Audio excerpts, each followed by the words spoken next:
ဇလန်အစမှာတော့ဆူနီယိုကသူ့ရဲ့ရန်ခွဲကိုနဲ့ဟန်ကလိုက်တာစီရဲ့အကြောင်းကိုကြွားနေပါတယ်။သူရလာတဲ့ဓာတ်ပုံတွေကိုချီစုကနိုဘီတာတို့ကိုပြပြီးတော့မပုံမပြန်ရတာဘလောက်မိုက်ကြောင်ပြပြနေပါတယ်။နိုဘီတာကတော့အဲ့ဒါမြင်ပြီးတကယ်အားကျသွားပါတယ်။နိုဘီတာကသူ့လည်းပြန်ကျင်ကြောင်းဆူနီယိုကိုပြောနေပါတယ်။ဒါပေမဲ့ဆူနီယိုကတော့ချက်ချင်းညှင်းလိုက်ပါတယ်။အဲ့ဒါကြောင့်နိုဘီတာလည်းတော်တော်လေးစိတ်ထိခိုက်သွားပါတယ်။အိမ်ပြန်ရောက်တာနဲ့နိုဘီတာကဒွေမုံကိုချက်ချင်းပြောပြပါတော့တယ်။ဒွေမုံကိုပြီးပြောနေတော့ဒွေမုံကလည်းနာဂရဲ့ပစ္စည်းကိုထုတ်ပြလိုက်ပါတယ်။အဲ့ဒီဟန်ကလိုက်တာကကလေးတောင်လည်းတကူထင်းချုံနိုင်ပြုတ်လောက်ထားတဲ့ပစ္စည်းတစ်ခုဖြစ်ပြီးတော့ကျောပတဲ့လိုက်တာနဲ့လီဘောကိုပြန်နိုင်ပါတယ်။အစပိုင်းမှာတော့နိုဘီတာကအရန်ကြောက်နေပါတယ်။နည်းနည်းလေးမြင်ဘဝကနေတက်သွားတာနဲ့ပြုတ်ကျတော့မယ်ဆိုပြီးမှတော်တော်လေးကြောက်နေပါတယ်။ဒါပေမဲ့ဒွေမုံကထိန်းကြီးကိုတင်ပေးလိုက်တဲ့အခါမှာနိုဘီတာကတဖြည်းဖြည်းထိန်းတက်လာပါတယ်။နောက်တော့နိုဘီတာလည်းစီးတက်တော်ပြီးတော့အိမ်ဒီဘဝကနေပြန်ရတာကိုသဘောကျလာပါတယ်။သူတို့မျိုးရဲ့မြင်ကွင်းကိုအပေါ်ကနေကြည့်ရတာရန်ကုန်သဘောကျနေပြီးတော့သူ့ကိုယ်သူဟီးရိုးတယောက်လို့ခံစားနေရပါတော့တယ်။အဲ့ဒီအခါမှာရှီသူကလည်းစမ်းကြည့်နေတဲ့အတွက်နိုဘီတာကသူ့လိုမျိုးပစ္စည်းကိုပေးလိုက်ပါတယ်။ရှီဇူကာက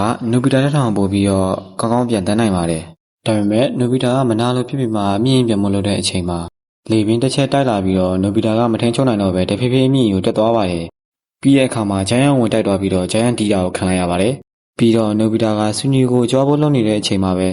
ဟိုဘက်ဒီဘက်ရင်ကကိုမထင်ချုံနိုင်နိုင်ပဲဦးလေးတယောက်ရဲ့အိမ်ထဲကိုကျသွားပါတယ်။အိမ်ထဲကိုကျသွားတဲ့အခါမှာအဲ့ဒီမှာရှိတဲ့ပန်းအိုးတွေအကုန်ကွဲသွားပါတယ်။အဲ့ဒီဦးလေးကနိုဘီတာကိုစူနေနဲ့ပဲဇက်လန်လေးလည်းပြီးဆုံးတော့ပါတော့တယ်